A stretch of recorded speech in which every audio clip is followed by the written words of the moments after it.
Alors c'est le projet Antenna qui est présenté au Bain des Paquis. Du coup, pour faire simple, c'est une sorte d'antenne qui capte les champs électromagnétiques aux alentours, du coup les champs de proximité. Voilà.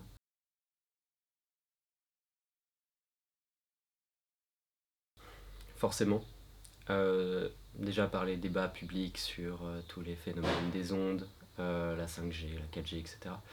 Mais ce que j'essaye de proposer par ce projet, c'est aussi un phénomène d'écoute active. C'est-à-dire d'avoir un pied dans un monde qui est invisible, qui est inaudible, et à travers cette installation, toucher un peu à l'impalpable comme ça, en fait. Et permettre voilà, de pouvoir profiter de quelque chose qu'on n'a pas l'habitude de pouvoir approcher.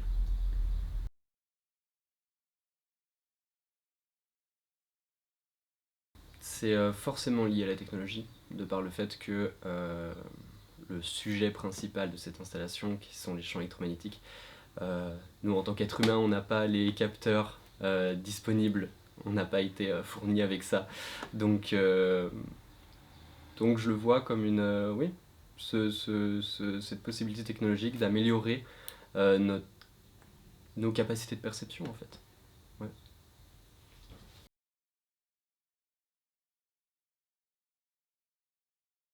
Je suis tout ça de très près. Euh, Déjà parce que c'est une passion depuis toujours. Et en plus, je suis à chaque fois un peu plus émerveillé à chaque fois qu'il y a des nouvelles choses qui sortent et qui ont toujours cette possibilité d'augmenter nos possibilités, d'augmenter nos capacités. Et c'est quelque chose que je trouve forcément nécessaire dans ma pratique un peu plus chaque jour.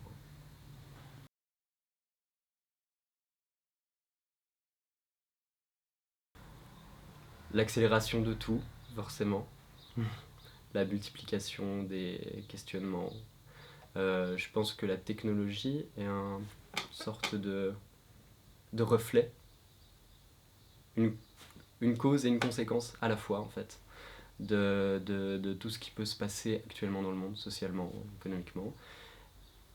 Et, mais j'ai aucun doute sur le fait que utiliser à bon escient et partager de façon libre et de façon accessible, qu'elle puisse avoir un impact qui soit qu'on ne peut soupçonner pour l'instant, de par le fait que la technologie est pour l'instant toujours maîtrisée, créée et partagée par des grands groupes, par des entreprises qui ont pas forcément ce choix de base de l'accessibilité en dehors du profit.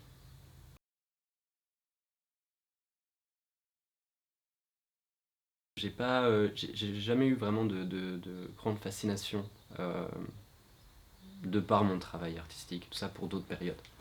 Euh, j'ai vraiment l'impression d'être un enfant de mon temps, d'être vraiment d'avoir baigné dans toutes ces pratiques, dans ces technologies et j'en retire une très grande satisfaction en fait. Je suis très content d'être né à cette période, de pouvoir évoluer dans cette période actuellement.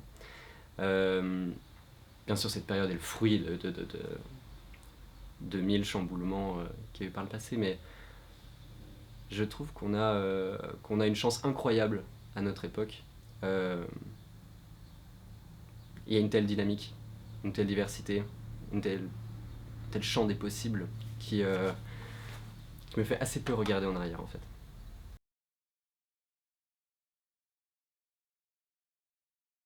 Deux hypothèses. Soit on va continuer dans cette accélération, euh, tout va continuer à s'améliorer, euh, soit on va atteindre le mur avant et tout va se simplifier et un retour beaucoup plus important à des pratiques physiques, à la nature. Mais je pencherais pour une troisième hypothèse qui serait un entrelacement de ces deux hypothèses-là, et quelque chose où la technologie fait partie intégrante de notre rapport beaucoup plus sain et beaucoup plus éthique euh, à une pratique plastique, à des questionnements sociaux, à l'écologie, à ce genre de choses.